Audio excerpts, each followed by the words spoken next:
প্রিয় নবম শ্রেণীর শিক্ষার্থীরা, আজকে আমাদের আলোচনার বিষয় হচ্ছে তোমাদের গণিত বইয়ের দৈনন্দিন জীবনের সেট এই অধ্যায়ের অনুশীলনীর প্রথম যে অঙ্কটা সেটা এখানে বলেছে তালিকা পদ্ধতিতে প্রকাশ করতে।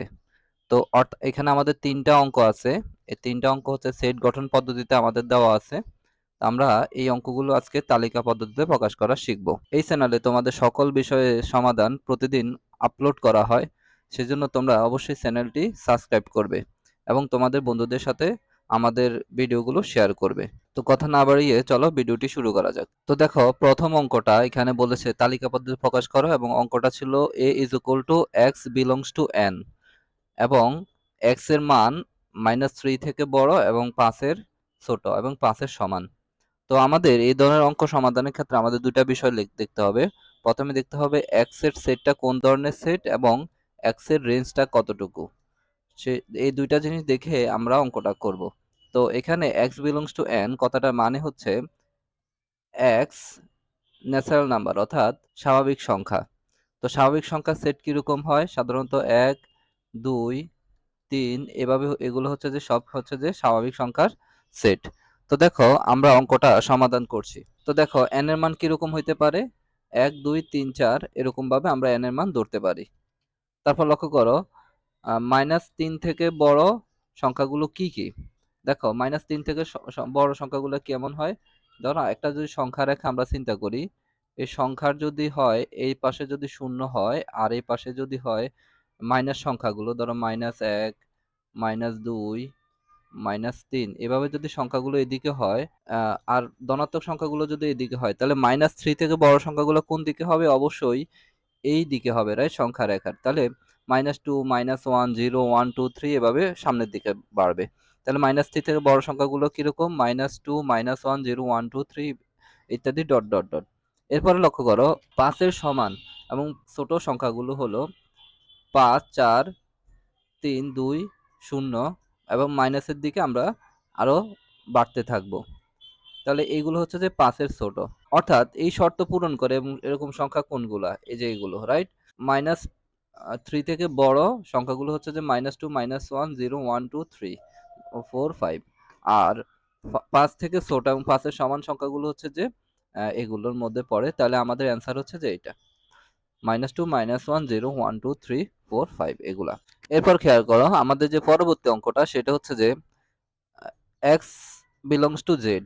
জেড মানে হচ্ছে পূর্ণ সংখ্যা সেট, অর্থাৎ +-1, +-2, +-3 এবং 0 0 সহকারে প্লাস মাইনাস যত সংখ্যা আছে সবই হচ্ছে যে জেড। এবং বলছে এক্স মৌলিক সংখ্যা এবং এক্স স্কয়ার মান হচ্ছে যে 50 এর সমান এবং 50 থেকে ছোট। তো দেখো, এগুলো আমরা কিভাবে সমাধান করব। তো দেখো, এখানে প্রথমে জেড পূর্ণ সংখ্যার সেট, আর আমরা আগেই বলেছিলাম জেড মানে হচ্ছে যে পূর্ণ সংখ্যার সেট, এটা 0 সহ প্লাস মাইনাস যত সংখ্যা আছে সবগুলো হচ্ছে যে জেড। আর মৌলিক সংখ্যা হলো কি 2, 3, 5, 7, 11, 13, অর্থাৎ মৌলিক সংখ্যা সেগুলোই যেগুলো হচ্ছে যে এক এবং ওই সংখ্যা ছাড়া আর কোনো সংখ্যা দ্বারা ভাগ যায় না, ওইগুলো হচ্ছে মৌলিক সংখ্যা। তো এখানে বলেছে এক্স মৌলিক সংখ্যা এবং এক্স স্কয়ার মান 50 থেকে ছোট। তো আমরা মৌলিক সংখ্যাগুলো নিয়েই আমরা এখন স্কয়ার করে দেখব। যেমন প্রথমে 2 যদি স্কয়ার করি এটার মান হয় 4, এটা অবশ্যই 50 থেকে ছোট। আর 3 স্কয়ার করলেও সেটা 9, সেটা 50 থেকে ছোট। 5 স্কয়ার করলেও সেটা 25, সেটাও 50 থেকে ছোট। 7 স্কয়ার করলেও 49, যেটাও 50 থেকে ছোট। কিন্তু যদি আমরা 11 স্কয়ার করি তাহলে সেটা হয়ে যায় 121, যেটা অবশ্যই 50 থেকে বড়। তাহলে আমাদের যে শর্ত সেটা মানতেছে না একমাত্র 11। তার মানে এই 11টা আমার শর্ত মানতেছে না, সেজন্য এই বি সেটের আওতাভুক্ত থাকবে না। সেজন্য 11 ব্যতীত যে 2, 3, 5, 7 এই চারটা মৌলিক সংখ্যা এগুলো হচ্ছে যে আমাদের বি সেটের অন্তর্গত হবে। তাহলে অ্যান্সার হবে 2, 3, 5, 7। এরপর 3 নাম্বার অঙ্কটাতে খেয়াল করো, এখানেও বলেছে x belongs to z, অর্থাৎ এখানেও x পূর্ণ সংখ্যা এবং বলছে x to the power 4 less than 264, অর্থাৎ x to the power 4 করার পরে আমরা দেখব সেটা যেন 264 থেকে কি হয়? ছোট হয়। তাহলে লক্ষ্য করো, আমরা প্রথমে ধরে নিচ্ছি যে z হচ্ছে যে পূর্ণ সংখ্যা, যেটা হচ্ছে 0 সহকারে প্লাস মাইনাস যত সংখ্যা আছে সব। এরপর আমরা এই যে x to the power 4 করে দেখব এগুলোর মধ্যে। তাহলে আমরা দেখব যে এই শর্তটা মানতেছে কোনগুলো। তাহলে দেখো, প্রথমে 0 to the power 4 করলে অবশ্যই সেটা 0 হয়, সেটা অবশ্যই 264 অর্থাৎ 264 থেকে ছোট। আবার 1 to the power 4 করলেও 1 হয়, যেটা 264 থেকে ছোট। আমরা +1 নিব, আবার -1 -1ও নিচ্ছি। তাহলে প্লাস মাইনাস দুইটা দিয়ে আমাদের টেস্ট করে দেখতে হবে।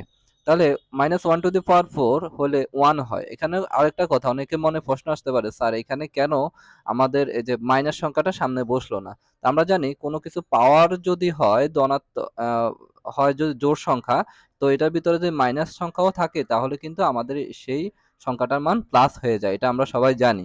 সেজন্য এখানে মাইনাস সংখ্যা থাকা সত্ত্বেও উপরে যেহেতু পাওয়ার 4 ছিল, এটা 1 হয়ে গেছে। তো দেখো, তারপরে 2^4 মানে 64, 2^4 মানে হচ্ছে যে 16, যেটা 264 থেকে ছোট। আবার -2^4 ও হচ্ছে 16, যেটা 264 থেকে ছোট। আবার 3^4 করলে 81, -3^4 করলে 81 হয়, যেটা 264 থেকে কি হয়, ছোট হয়। তারপরে দেখো, আম 4^4 মানে 256, 256 264 থেকে ছোট, হ্যাঁ এটাও নিতে পারবো আমরা। তো -4 যদি নিচ্ছি তাহলেও সেটা 256, সেটাও কিন্তু ছোট। তার মানে আমাদের এই 4 পর্যন্ত সকল শর্ত কিন্তু আমাদের মানতেছে। কিন্তু আমরা যদি 5^4 নেই, অর্থাৎ এই x এর মান যদি 5 নেই, তাহলে কিন্তু আমাদের মানটা 625 হয়ে যাচ্ছে, যেটা অবশ্যই 264 থেকে বড় হয়ে যাচ্ছে। কিন্তু আমাদের তো শর্ত হচ্ছে যে 264 থেকে কি হইতে হবে, ছোট হইতে হবে। তাহলে এই যে +5 আর -5 নেওয়ার পরে আমাদের এটা কিন্তু আমাদের শর্ত মানতেছে না। সেজন্য এই যে +5 এবং -5 এর উপরে যা হবে তাও কিন্তু আমাদের শর্ত মানবে না। সেজন্য +5 -5 এর নিচে যে সংখ্যাগুলো আছে, অর্থাৎ +-1 +-2, এই সংখ্যাগুলো আমাদের অ্যান্সার হবে, 0 সহকারে অবশ্য। তাহলে 0 সহকারে +-1 +-2 +-3 +-4 হচ্ছে যে আমাদের নির্ণেয় সমাধান। তো আশা করি তোমরা বুঝতে পেরেছো অঙ্কগুলো। এভাবে আমাদের চ্যানেলে প্রতিনিয়ত তোমাদের সকল ম্যাথ এবং অন্যান্য বিষয়ে আপলোড করা হবে। ভিডিওটি ভালো লাগলে অবশ্যই তোমরা চ্যানেলটি সাবস্ক্রাইব করে পাশে থাকা বেল আইকনটি বাজিয়ে দিবে এবং তোমাদের বন্ধুদের সাথে শেয়ার করবে। আল্লাহ হাফেজ।